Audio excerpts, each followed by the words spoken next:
하나님 말씀 다 쳤습니다. 창세기 22장 1절에서 19절까지입니다. 구약성경 27쪽입니다. 창세기 22장 1절에서 19절까지 교독하겠습니다. 구약성경 27쪽 전후로 있습니다. 창세기 22장 1절에서 19절까지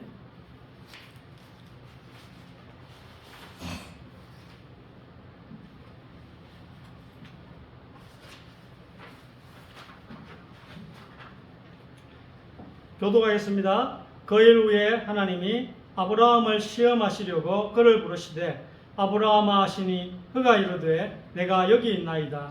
여호와께서 이르시되 네 아들 내 사랑하는 독자 이삭을 데리고 모리아 땅으로 가서 내가 네게 일러준 한 산 거기서 그를 번제로 드리라. 아브라함이 아침에 일찍 일어나 나귀 위에 안장을 지우고 두 종과 그의 아들 이삭을 데리고 번제에 썰 나무를 쪼개어 가지고 떠나 하나님이 자기에게 일러주신 곳으로 가더니 제3일에 아브라함이 눈을 들어 그곳을 멀리 바라본지라. 이에 아브라함이 종들에게 이르되 너희는 나귀와 함께 여기서 기다리라. 내가 아이와 함께 저기 가서 예배하고 우리가 너희에게로 돌아오리라 하고 아브라함이 이에 번제 나무를 가져다가 그의 아들 이삭에게 지우고 자기는 불과 칼을 손에 들고 두 사람이 동행하더니 이삭이 그 아버지 아브라함에게 말하여 이르되 내 아버지여 하니 그가 이르되 내 아들아 내가 여기 있노라. 이삭이 이르되 불과 나무는 있거니와 번제할 어린 양은 어디 있나이까. 아브라함이 이르되 내 아들아 번제할 어린 양은 하나님이 자기를 위하여 친히 준비하시리라 하고 두 사람이 함께 나아가서 하나님이 그에게 일러주신 곳에 이른지라. 이에 아브라함이 그곳에 제단을 쌓고 나무를 버려놓고 그의 아들 이삭을 결박하여 제단 나무 위에 놓고 손을 내밀어 칼을 잡고 그 아들을 잡으려 하니 여호와의 사자가 하늘에서부터 그를 불러 이르시되 아브라함아 아브라함아 하시는지라. 아브라함이 이르되 내가 여기 있나이다 하매 사자가 이르시되 그 아이에게 네 손을 대지 말라. 그에게 아무 일도 하지 말라. 네가 네 아들 네 독자까지도 내게 아끼지 아니하였으니 내가 이제야 내가 하나님을 경외하는 줄을 아노라. 아브라함이 눈을 들어 살펴본즉 한 숫양이 뒤에 있는데 뿔이 숫풀에 걸려 있는지라. 아브라함이 가서 그 숫양을 가져다가 아들을 대신하여 번제로 드렸더라. 아브라함이 그 땅 이름을 여호와 이르라 하였으므로 오늘날까지 사람들이 이르기를 여호와의 산에서 준비되리라 하더라.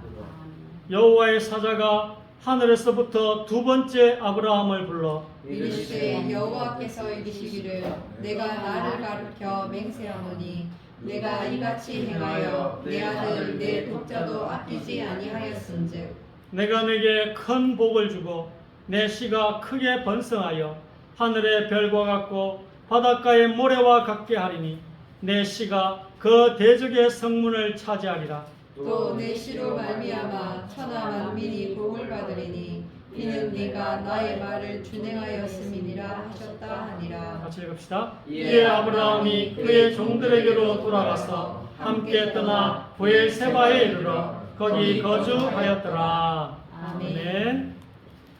여기서 이삭을 보고 아이라는데 진짜 아이가 아니고 청년입니다. 보통 이렇게 청년을 성경적 표현으로 아이라 부르더라고요. 그래서 청년이어서 아브라함하고 이삭이 싸우면 이삭이 이겨요. 아브라함 나이가 많아가지고 이삭하고 싸우면 이길 수가 없어요. 이삭이 청년이기 때문에. 뭐 그것도 뒤에 또 좀 이야기하겠습니다. 또 내 씨, 여기서 씨는 단수, 여기 씨는 예수 그리스도예요. 예수 그리스도. 그리고 옛날에 성문을 차지하면 그 성이 함락되는 걸 의미합니다. 그래서 예수님이 마귀의 그 세력을 박살을 내신다는 뜻이에요. 이 말은. 제목은 예수님이 마귀의 세력, 마귀의 권세를 멸하신다. 마귀의 일뿐만 아니라 마귀 자체, 마귀의 귀신, 악령, 모든 세력을 멸하신다. 그 뜻이 내 씨가 그 대적의 성문을 차지하리라. 여기에 포함되어 있습니다. 자, 1번 읽으시기 바랍니다. 그때 아비멜렉과 그 군대 장관 비골이 하나님 아브라함에게 말하여 이르되 네가 무슨 일을 하든지 하나님이 너와 함께 계시도다. 아멘. 아멘. 자, 이 아비멜렉은 블레셋 왕입니다. 왕을 아비멜렉이라 그래요. 그리고 우리나라로 만약 치면 세종 아비멜렉 이런 뜻이 세종 아비멜렉. 왕이라는 뜻이 아비멜렉이라는 것은 이 불신자 왕과 또 국방부 장관이 아브라함에게 이렇게 말합니다. 하나님이 너와 함께 하신다. 불신자가 아브라함 뭐 이렇게 말해요. 그동안 이 사람들이 아브라함의 삶을 주목했다는 뜻이겠죠. 불신자들이 우리를 주목하고 있어요. 그러니까 아브라함은 하나님이 함께 하시는 것 같다. 요셉처럼 그렇게 느꼈던 것 같아요. 하나님이 아브라함을 형통케 하시는 것을 온 세상이 목격한 것입니다. 우리가 이런 사람입니다. 하나님이 우리와 함께 하셔서 형통한 삶을 살아가는 게 우리예요. 내가 이런 자라. 하나님이 여러분을 도와주셔가지고 상황은 안 좋지만 계속 하나님이 여러분을 이끌어 가시잖아요. 형통한 길로. 주변에 뭐 공격과 어려움은 많아도 뭐 그때 가보면 감사한 일이다. 내가 지금까지 살아온 게 감사하구나. 찬송가 301장도 있잖아요. 지금까지 지내온 것 다 주의 은혜라. 2번. 그런즉 너는 나와 내 아들과 내 손자에게 거짓되이 행하지 아니하기를 이제 여기서 하나님을 가리켜 내게 맹세하라. 내가 네게 후대한 대로 너도 나와 네가 머무는 이 땅에 행할 것이니라. 아멘. 저희 아비멜렉 왕이 갑인 것 같아요. 아니면 아브라함이 갑인 것 같아요. 여기 아브라함 손님이라 걔 그랄 땅에 나그네라 나그네. 근데 아비멜렉은 이 지역의 왕이에요 왕. 근데 오늘 대화를 보니까 누가 갑입니까? 아브라함이 갑인 것 같아. 여러분 이 말씀은 하나님 나라의 관점에서 보아요. 현실로는 남의 월급을 받고 있는 것처럼 보이지만 우리가 불신 사장님의 월급을 받고 있는 것처럼 보이지만 갑처럼 살라는 거예요. 갑처럼. 세상 나라 속에 살아가야 되는 하나님의 백성들의 실질적인 자리가 하나님을 백으로 삼는 그런 당당한 삶을 살라는 거예요. 불신자 아비멜렉이 왕이 아니고 실질적인 왕은 하나님이시기 때문에 당당하게 살아라. 씩씩하게 이 땅을 살아가시기를 주의 이름으로 축복합니다. 비록 뭐 월급 받아도 여러분 당당하게 살아가시면 돼요. 아브라함처럼 당당하시기 바랍니다. 3번. 아비멜렉의 종들이 아브라함의 우물을 빼앗은 일에 관하여 아브라함이 아비멜렉을 책망하며 아비멜렉이 이르되 누가 그러하였는지 내가 알지 못하노라. 너도 내게 알리지 아니하였고 나도 듣지 못하였거니 오늘에야 들어주노라. 아멘. 자, 아브라함이 아비멜렉 왕을 책망합니다. 세상에 빼앗기고 우리가 신앙생활을 하면서 억울하게 살 것 같지만 하나님은 하나님의 백성을 전화위복시키시는 거예요. 하나님은 역전의 명수를 하잖아요. 하나님은 여러분을 역전시키실 것입니다. 이 책망 때 아브라함이 책망할 때 아비멜렉은 몰랐다고 합니다. 진짜 몰란 거예요. 여러분 복음 안 들어도 뭐 다 알겠지? 안 그래요. 세상 몰랐다 합니다. 아브라함이 이야기해 주기 전에는 진실을 몰랐습니다. 여러분이 복음 안 전해주면 세상 사람도 몰라요. 알 것 같은데 너보다 더 똑똑한 사람이 왜 몰라? 몰라요. 오늘 보세요. 아비멜렉 왕 몰랐다 하잖아요. 아브라함이 이야기해 주기 전에는 몰랐어요. 자. 이에 예수께서 이르시되 아버지 저들을 사하여 주옵소서. 자기들이 하는 것을 알지 못함이니이다 하시더라. 그들이 그의 옷을 나눠 제비 뽑을세. 아멘. 자, 불신자들은 보세요. 미혹의 영, 눈을 어둡게 하는 대적, 마귀가 있어서 뭐라 합니까? 자기들이 하는 것을 알지 못한대요. 예수님 말씀이잖아요. 영적인 무지 속에 있습니다. 우리가 알게 해줘야 돼요. 오늘 아브라함처럼 우리가 알게 해줘야 된다니까요. 아브라함은 우리의 대표예요. 성도의 상징이잖아요. 성도는 세상 속에서 이 역할을 맡았습니다. 아직도 세상 사람들은 우리가 복음의 진리를 말해주지 않으면 모릅니다. 꿈에 천사들이 안 나타나요. 하나님이 불신자들 꿈에 천사들 나타나가지고 네 주님의 교회 안 나가면 큰 병에 걸리다 이렇게 하면 얼마나 좋겠어요. 그러면 뭐 우리 교회 뭐 이전해야 돼요. 100평으로. 근데 그럴 일이 없어요. 우리가 이야기를 해줘야 된다니까요. 그래서 우리에게는 이 진리를 알려주어야 할 책임이 있습니다. 주님의 교회는 이 주변 지역에 이 진리를 알려줘야 될 책임이 있다는 거예요. 농공교회만 맡겨놓으면 안 되고 우리가 해야 될 사명이 있어요. 책임이 있다니까요. 그 세상 속에 던져진 우리 삶의 과제인 것입니다. 그렇잖아요. 우리 예수님과 함께 그 영원한 사랑, 그걸 신혼의 삶과 같은 그걸 나누고 싶지만 주님은 괴로운 세상에 할 일 많아서 나를 가라 명하시는 거예요. 삶의 과제가 있다는 거예요. 그래서 이리 같은 이 세상에 던져놓는다니까, 우리 양을. 자, 5번. 아브라함이 이르되 너는 내 손에서 이 암양 새끼 7을 받아 내가 이 우물판 정거를 삼으라 하고 아브라함은 브엘세바에 에셀나무를 심고 거기서 영원하신 여호와의 이름을 불렀으며 내가 주는 물을 마시는 자는 영원히 목마르지 아니하리니 내가 주는 물은 그 속에서 영생하도록 솟아나는 샘물이 되리라. 아멘. 자, 이 우물은 예수님이에요. 예수님을 상징하는 거예요. 영원히 솟아나는 우물이지.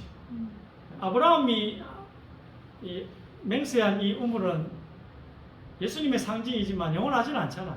근데 예수님은 영원히 솟아나는 우물이에요. 우물. 옛날 팔레스타인 광야 땅에서 우물은 생명줄이 생명줄. 예수님이지 예수님. 예수님이 영적으로 우리의 생명줄이잖아요. 이 물은 누구를 상징한다고요? 예수님. 오늘 제가 하는 모든 설교는 예수 그리스도가 나타납니다. 이 우물의 약속이 아브라함 여기만 머물지 않고 우리에게까지 이 우물의 약속이 이어져 내려왔습니다. 또 하나는 브엘세바. 브엘세바는 뭐냐면 브엘은 우물이고 세바는 발음 비슷하죠. 세븐하고 발음 비슷해요. 7 우물이라는 뜻이에요. 아마 세븐은 7에서 아마 영어가 히브리어를 차용한 것 같아요. 7은 쉽게 말하면 맹세를 의미합니다. 이스라엘 숫자 7은 맹세를 의미하는 거거든요. 그래서 이 우물가의 맹세, 생명을 걸고 하신 맹세의 우물이에요. 아브라함은 또 이 우물가에 어떤 나무를 심습니까? 에셀 나무를 심어요. 그리고 여기서 예배가 공식적으로 시작이 됩니다. 에셀 나무는 그 뿌리가 지하 100m까지 내려간다는 거예요.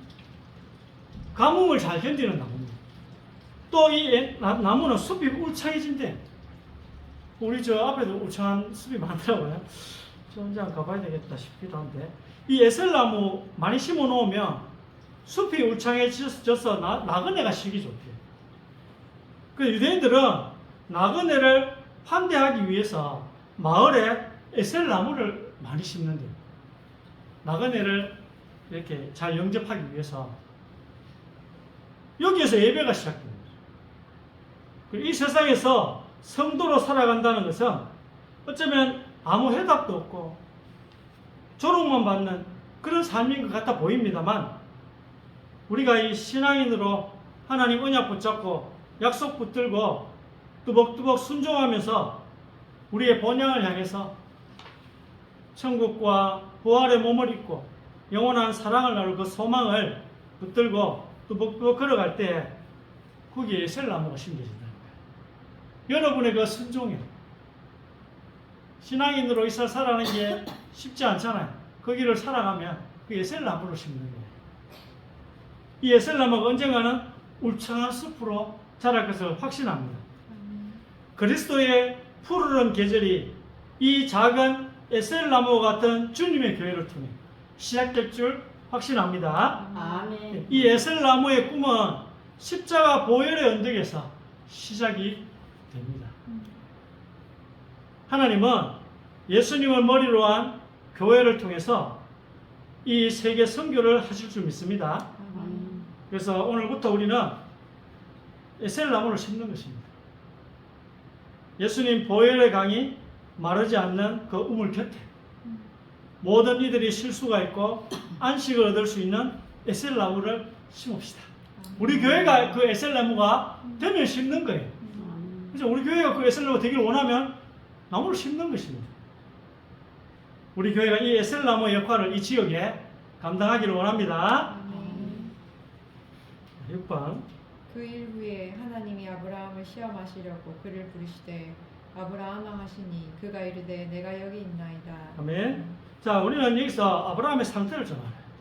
이 가나안 땅에 너무 오래 있다 보니까 가나안 문화, 종교에 아브라함이 이게 점점 묻어진 거예요.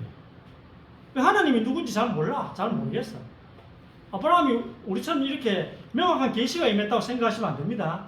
우리는 성경 66권이 있으니까 하나님도 잘 알지. 아브라함은 옛날에 뭐 우상도 섬기고 다른 신도 하나님 위에 다른 신도 섬기고 그런 사람이었어요. 그러다 뭐 이게 하나님이 가라니까 뭐 그런갑다 싶어서 이게 나온 거예요. 가나안 땅에 정착한 지가 오래되었습니다. 그래서 가나안의 문화와 간섭에 아브라함이 익숙하게 되는 거예요. 가나안에는 여러 가지 우상과 종교가 있습니다.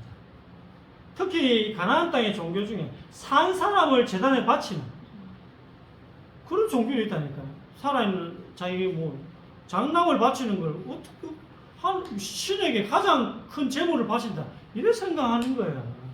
그 아브라함도 하나님도 저런 분인가 이런 생각이 든 것 같아. 오늘 이 시험을 좀 생각하는 이렇게 하실 분이 아니잖아요. 그래서 아브라함도 아마 그런 생각하는데 나도 그럼 뭐 장자를 바쳐야 되나 뭐 이런 생각을 좀 들을 수도 있던 것 같아. 왜냐 아브라함 이 살고 있는 가나안 종교가 그게 가장 큰 신에 대한 헌신이라 생각했으니까 자기의 가장 소중한 자녀를 신에게 불을 통과하게 한다면 죽인다고 하잖아요. 그거 하는 걸 가장 신에 대한 헌신이라 생각하니까 아브라함도 저게 맞나? 이게 혼란이 오기 시작한 거예요. 아브라함 서서히 내가 누군지 하나님은 누군지 여기에 대한 혼란이 오기 시작한 것 같아요. 오늘 이 사건은 아브라함을 시험하는 게 아니라 아브라함에게 하나님이 어떤 분이신지 가나안의 저 미친 종교 저 잡신들과는 내가 어떻게 다른지를 계시하고 싶으신 것 같아요. 하나님. 아브라함이 넘어가는데 너무 잘 모르는 것 같아요. 몰랐던 것 같아요. 추론이에요 전부 다. 자 그래서 지금부터 하나님은 아브라함에게 조금씩 자기를 드러내십니다. 자기를 열으시는 거죠. 내가 누군지. 우리가 다 열어주지 하면 감당 안 돼요. 하나님의 모든 것을 한꺼번에 보여주시면 우리 인간은 감당이 안 됩니다. 우주도 감당이 안 되는데 안 그래요? 어떻게 우리가 하나님을 감당할 수 있겠습니까? 그래서 하나님께서는 시간과 공간과 역사를 통해서 점진적으로 서서히 자기를 우리에게 알려주시는 것입니다. 그래서 오늘 이삭을 바치라는 이 시험은 가나안 종교에 대해서 하나님이 알려주고 싶으신 거예요. 그리고 하나님과 이 신이 어떻게 다른지 하나님을 점진적으로 계시해 주는 상황입니다. 내가 누군지. 여러분 우리가 지금 아브라함이 성경 66권 있다고 생각하시면 안 돼요. 성경 66권이 없는 상태에서 하나님에 대해서 희미하게 아는 상태예요. 그냥 가나안에는 저 신이 있고 나는 하나님 믿고 이런 상태라 지금. 하나님이 유일한 신이라고 보지 않고 그렇게 볼 수도 있지만 하여튼 아브라함은 그게 점점 묻어졌을 수도 있는 거예요. 7번. 이에 아브라함이 종들에게 이르되 너희는 나귀와 함께 여기서 기다리라. 내가 아이와 함께 저기 가서 예배하고 우리가 너희에게로 돌아오리라 하고. 아멘. 자, 뭐 말이 안 되죠. 이삭을 죽여야 되는데 우리가 돌아오리라 하니까 이것은 아브라함 말실수가 아닙니다. 말실수가 아니고 신약적인 관점으로 해석하자면 아브라함이 가진 부활신앙입니다. 부활. 아브라함 이런 부활신앙이 있었던 것 같아요. 아들 이삭이 제단에서 제물로 죽을지라도 하나님께서 이 생명을 되살릴 것이다. 이런 부활신앙이 아브라함이 있었다고 우리는 생각합니다. 뭐 이렇게 생각할 수밖에 없어요. 자, 지원이. 아브라함은 시험을 받을 때 믿음으로 이삭을 드렸으니 그는 약속들을 받은 자로 돼 그 외아들을 드렸느니라. 아멘. 자, 아브라함이 이 시험을 받을 때 믿음으로 이삭을 드렸다 했습니다. 아브라함의 모든 행위는 믿음의 결단이었어요. 우리는 하나님을 믿지만 그 이끄시는 과정에서는 좀 혼란을 느낄 때는 하나님 왜 이렇게 하시지? 좀 혼란스럽죠. 하나님이 이렇게 안 하셔도 되는데 왜 이렇게 하실까? 하나님을 믿지만 우리 인생에 개입하시는 하나님의 방법이 이해가 안 될 때가 있잖아요. 왜 저렇게 착한 사람인데 하나님이 저렇게 잘 안 될까? 뭐 이런 게 들 수도 있잖아요. 하나님의 경륜에 대해서 우리가 이렇게 또 혼란을 느낄 때가 있습니다. 우리가 하나님의 전체 그림을 못 보면 이렇게 된다고. 하나님이 행하신 전체 그림을 보면 우리 오해 안 할 텐데 전체를 못 보니까 단순히 그 순간에 그 일만 보니까 하나님 오해하게 되는 것입니다. 혼란을 느끼게 되고. 자, 9번. 권사님. 아브라함이 이에 번제나무를 가져다가 그의 아들 이삭에게 지우고 자기는 불과 칼을 손에 들고 두 사람이 동행하더니 하나님이 그에게 일러주신 곳에 이른지라. 이에 아브라함이 그곳에 제단을 쌓고 나무를 버려놓고 그의 아들 이삭을 결박하여 제단 나무 위에 놓고. 아멘. 자, 이삭의 씨를 통해서 예수님이 나옵니다. 이삭의 씨 단수의 단수. 이삭은 수많은 후손이 있어요. 근데 왜 이삭의 씨 단수를 썼냐면 이삭을 통해서 그리스도가 태어날 거냐. 그리스도가 탄생하실 것이다. 그래서 나무를 지고 모리아산을 오르는 이삭을 보면서 우리는 무엇을 연상할 수가 있습니까? 예수님께서 십자가 나무를 지고 골고다 언덕을 오르신 그 모습을 연상하시면 그게 맞아요. 그게 언약적 관점에서. 왜 이삭을 통해 예수님 태어난다 했잖아요. 그래 이삭이 자기를 번제로 드릴 그 나무 짐을 지고 오르는 거랑 예수님이 십자가 나무를 지고 골고다 언덕을 오르는 거 며칠 시키는 게 신학적 타당합니다. 오늘 이 이삭은 정확하게 예수님의 예표입니다. 또 이삭은 늙은 아비 아브라함을 제압하고 도망갈 수 있었습니다. 그렇지만 뭐 했죠? 순종했습니다. 역시 마찬가지입니다. 십자가 사건도 예수님의 순종이 있었기에 가능했습니다. 십자가에서 예수님이 죽으심으로 우리의 죄가 용서받을 수 있었던 것도 예수님이 아버지 하나님에게 순종했기 때문에 가능했습니다. 아버지 하나님의 구속의 계획에 아들 하나님이 순종하신 것입니다. 그렇죠? 오늘 이삭이 순종했듯이 예수님도 순종했기에 우리의 죄 용서가 가능했다는 것입니다. 당연하다 생각하지만 예수님 순종하는 것도 쉽지 않았습니다. 그게 예수님의 믿음으로 가능했대요. 예수님도 믿음으로 이겼대요. 자기도 이기고 세상도 막 이기고. 어떤 믿음이죠? 내가 죽어야지 인류가 구원을 받는 그 믿음. 예수님이 그게 우리에게 있어요. 주어져야 되는 거죠. 하나님이 그 믿음을 우리에게 주셔야 돼요. 자, 우리 조상 아브라함이 그 아들 이삭을 제단에 바칠 때에 행함으로 의롭다 하심을 받은 것이 아니냐. 네가 보거니와 믿음이 그의 행함과 함께 일하고 행함으로 믿음이 온전하게 되었느니라. 이에 성경에 이른바 아브라함이 하나님을 믿으니 그것을 의로 여기셨다 하는 말씀이 이루어졌고 그는 하나님의 벗이라 칭함을 받았나니. 아멘. 드디어 이제 하나님이 아브라함의 믿음을 인정하셨습니다. 아브라함이 하나님이 이제 합격한 거죠. 하나님에 대해서 제대로 알게 된 것입니다. 아브라함도. 자, 아브라함은 행함으로 의롭다함을 받았다 하고 또 믿음으로 의롭다함을 받았답니다. 두 개 충돌되는 것이 보이지만 야고보 기자는 이것을 종합해서 행함으로 의롭다함을 받음으로 그 믿음이 완성되었다. 이렇게 말씀하고 있습니다. 행함으로 의롭다함을 받음으로 그 믿음이 완성되었다. 뭐 그렇게야만 생각하시면 됩니다. 자, 이 아브라함을 믿음의 조상의 자리로 인도하신 분이 누굽니까? 하나님이세요. 그래 그 행함도 하나님의 은혜라. 아브라함이 행했지만 그 행함도 하나님이 인도해 주신 거예요. 아브라함이 믿음의 조상의 자리에 온 게 아브라함의 행함입니까? 맞지만 하나님의 설득이에요. 하나님 설득. 그 못난 아브라함을 설득해가지고 여기까지 인도하신 거예요. 행함은 아브라함이 했지만 또 보면 하나님의 은혜라 은혜. 이해가 되십니까? 그 아들을 모리아산에서 내어놓기까지 아브라함을 설득하신 하나님이에요. 아브라함이 뭐 그냥 이삭을 모리아산에서 죽이려고 했겠어요? 그걸 하나님이 설득하신 거 아니겠습니까?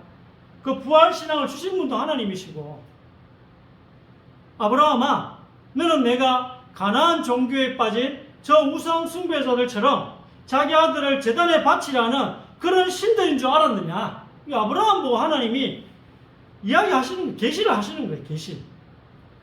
너는 내가 무자비하다고 생각했느냐? 나는 가나안의 신들과는 다르다. 이렇게 하나님이 오늘 아브라함에게 말씀하시죠. 아브라함아, 아브라함아 하면서 그 말씀이 이 뜻이 담겨 있는 것입니다. 하나님은 아브라함에게 자신의 자비와 자신의 하나님의 사랑을 드러내셨습니다. 또 이 사건에서 하나님이 하시고 싶으신 말씀이 있습니다. 이것은 하나님의 역설인데요. 나는 나의 독자를 아브라함 너의 구원을 위해 내놓을 것이라는 거예요. 네가 이삭을 바쳤듯이 나는 나의 독자인 예수님을 너를 위해, 아브라함 너의 후손을 위해 내어놓을 것이, 이 역설이에요. 역설. 여기에 하나님은 이중적인 계시를 한 거예요. 이삭을 통해서 예수 그리스도가 죽으실 것이다. 이삭이 죽는 게 아니고, 수장이 걸렸다 했잖아요. 이삭이 죽는 게 아니고 누가 죽는다고요? 하나님의 아들이 죽는다. 아브라함 네 아들이 죽는 게 아니고, 이거는 가나안 종교를 넘어서서 또 한 차원 또 높은 거예요. 또 한 차원 더 높고 하나님의 희생이 여기에 들어있는 것입니다. 하나님 차원은 우리랑 완전 달라요. 아브라함아, 너는 내가 가나안이 만들어내는 광기 가득한 신들처럼 사람 목숨을 바치라는 그런 신인 줄 알았느냐? 나는 사랑이 풍성한 하나님이시다. 하나님이라. 이렇게 이제 말씀하시면서 아브라함의 아들을 돌려보내줍니다. 자기 아들은 죽이고 하나님의 아들은 죽이시고 아브라함의 아들을 돌려보내줘요. 하나님은 자신이 하나밖에 없는 독자를 우리의 구원을 위해, 나의 구원을 위해, 우리의 구속을 위해서 내놓겠다고 오늘 이 자리에 모리아산에서 말씀하십니다. 수량입니다. 수량. 또 이삭이 그 예표고, 이삭이 죽는 것은 곧 하나님의 아들 독자가 죽는다는 그 예언이에요. 그리고 이삭 안 죽잖아요. 예수님 죽어도. 자비하심이죠. 아브라함 네 아들은 안 죽어. 그러나 나의 아들은 예수님은 죽어. 자, 11번. 내가 너에게 큰 복을 주고 너 씨가 크게 번성하여 하늘의 별과 같고 바닷가의 모래와 같게 하리니 너 씨가 그 대적의 성문을 차지하리라.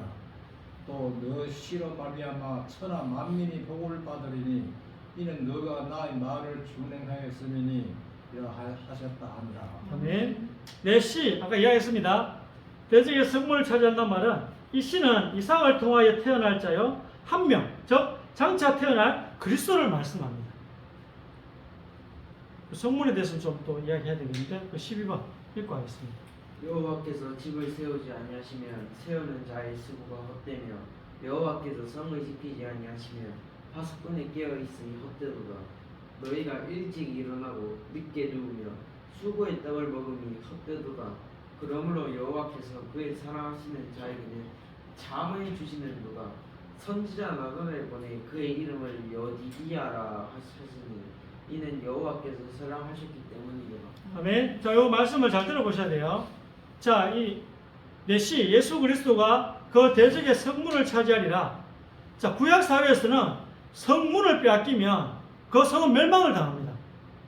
또 여기서 시편 127편 1절 2절에 보니까 헛되다는 말이 3번 나옵니다. 세 번 나왔다는 말은 다윗이 3번 기도했다는 말은 완전히 기도했다는 뜻이거든요. 그 3번 헛되다 하는 것은 완전히 헛되다는 거예요. 완전히. 그래서 인간의 모든 경영은 헛될 수밖에 없다. 특히 어떤 경영은요, 여호와께서 지켜주시지 않으면 우리의 노력은 의미가 없게 됩니다. 그래서 헛되기 때문에 사랑하는 자에게 잠을 준대요.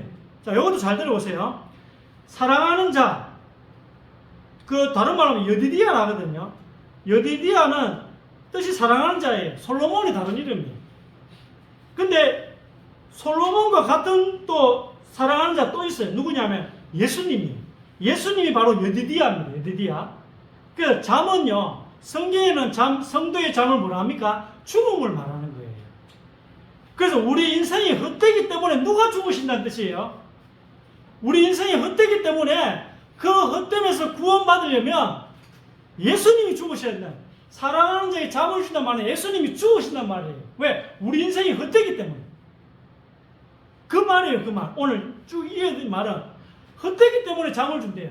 그 말은 우리 인생이 헛되기 때문에 그 헛됨에서 구원받으려면 누군가가 죽어야 된다는 뜻이에요.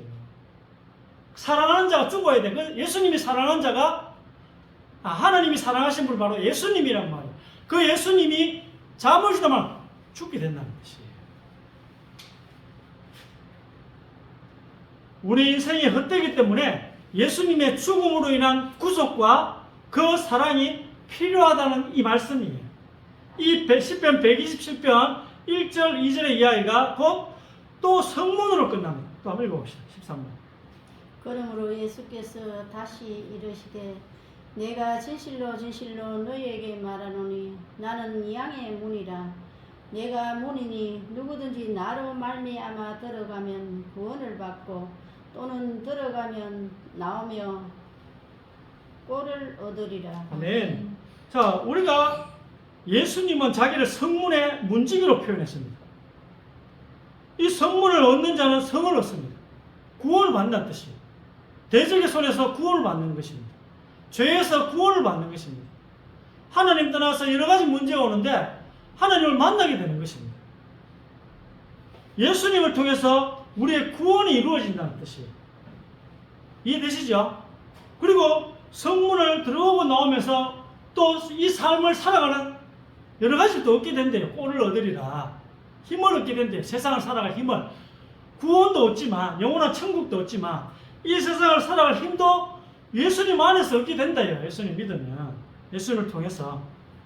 자, 오늘 하나님과 실질적인 만남이 있는 예배가 되시기를 바랍니다. 못나면 못난 모습 그대로 하나님 나는 이것밖에 안 됩니다. 그렇게 하나님 앞에 고백하시면 돼요. 오늘 모리아산 보세요. 하나님이 하라고 하니까 하지. 아브라함 좀 동의가 안 돼. 아브라함은 동의가 됐겠어요. 그 이삭 드리는 거. 사라하고 이야기했으면 못 갔을 거야. 아마 사라하고 의논했으면. 아브라함 자기도 동의가 안 되는데 아내 사라는 더 이해가 안 되겠죠. 하나님이 하라 하시니까 할 뿐이지 마음으로는 동의가 안 돼. 우리는 이 일들을 통해서 하나님을 알아가는 것입니다. 이해가 안 되지만 하나님은 나는 네가 생각하는 그런 우상과는 다르다는 것을 알려주고 싶은 거예요. 하나님은 네가 생각하는 그런 가나안 신들과는 다르다는 거예요. 네가 물질을 신으로 알고 네가 너의 배부른 걸 신으로 알고 경제적으로 잘 사는 걸 하나님으로 알지만 그런 물질과 나는 다르다는 거예요. 그래서 하나님과 나 사이에 오해를 좁혀가는 하나님의 계시가 임하는 이번 한 주 또 오늘 설교가 되시기를 주의 이름으로 축원합니다. 살아계신 주님, 오늘 말씀을 통해서 새 힘을 쉬며 또 아브라함에게 열어주셨던 그 영안을 우리에게도 열어주시옵소서. 하나님이 어떤 분이신지 또 하나님이 나를 향한 계획을 깨달을 수 있는, 전체를 볼 수 있는 지혜를 또한 허락하여 주옵소서. 복음의 능력으로 또 우리가 있는 지역과 현장을 회복시키게 하여 주시옵소서. 또 오늘 배운 예수 그리스도라는 유일한 해답을 우리가 살고 있는 직장 현장 또 학교 현장, 또 우리 지역 현장에 말할 수 있도록 하나님께서 우리의 삶을 도와주시고 우리의 영혼과 마음과 생각을 지켜주시옵소서. 하나님께서 이 시간 주의 종들, 우리 예배자들을 붙들으시다 또 하늘의 문을 열어주옵시며 영력, 지력, 체력, 경제력, 인력, 오력을 더하여 주시옵소서. 그리하여 하나님의 놀라운 은혜를 증거하는 저희들이 되도록 또 흑암의 세력이 꺾이는 역사가 우리 예배자들을 통하여 지역마다 일어나게 하옵소서. 대적의 문을 얻게 하여 주옵소서. 예수 그리스도의 이름으로 기도드립니다. 아멘.